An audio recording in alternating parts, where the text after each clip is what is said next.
Hey guys, Chris here. Sorry for the delay. I've been meaning to put out some kind of video these last 4 weeks, but every time I try, something else goes wrong with this computer, which either delays or completely stops my progress. But before I get into any of those details, let me first say thank you to everyone who has watched, liked, shared, or subscribed because of my last video. I personally put that out there for family and friends, expecting a few thousand views over the course of a couple months.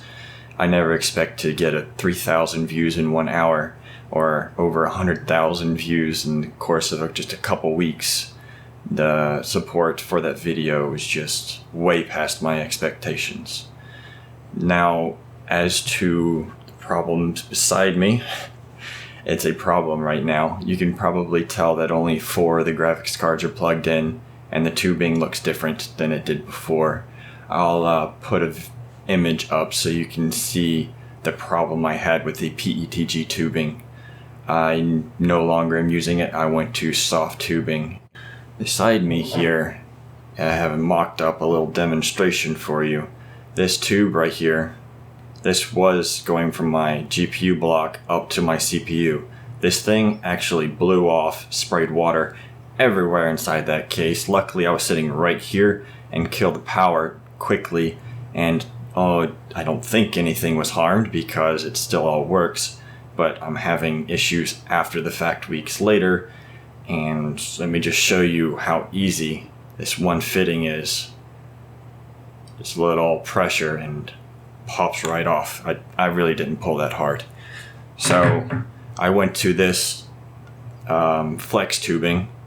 Now this tubing is so stiff I can even take off this fitting here, this outside compression, and I cannot pull that off at all. So I had 2 failures for this simple compression fitting for the PETG tubing, and no more. So that's why you see the flex tubing going from the block up to the CPU, and then from the CPU up to the radiator. And then if you also look, you'll probably see there's no RAM. The RAM went bad about a week ago, had to RMA it, and Avexier is actually a Taiwan company. So I had to ship it all the way to Taiwan. $78. Gets to Taiwan, and they refused the shipment because there was still taxes or something. So that was another $32 I had to pay. So $110 later, they finally get my RMA. I have yet to hear back from them as to what the problem was, or if I'm even going to be getting new RAM back from them. I hope I do. If not, then I'm done with them. But lesson learned there, stick with a company where they can RMA within the States. International shipping is a pain. So, my complications aside, my future plans for my channel, I'm thinking about releasing about two more videos.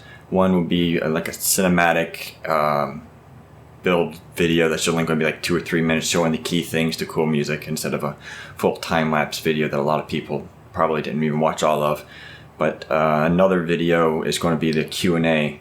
I was thinking about putting this video in with Q&A, but I want to just keep this simple and short so I can get something out there. And after that, I really don't have any plans. I'm not going to be turning this into any type of computer tech channel, and I just don't have the time to put into it. So if you have a question about anything, put them in the comments below and I'll try to get to them and put them into my next Q&A video. And I'll see you next time.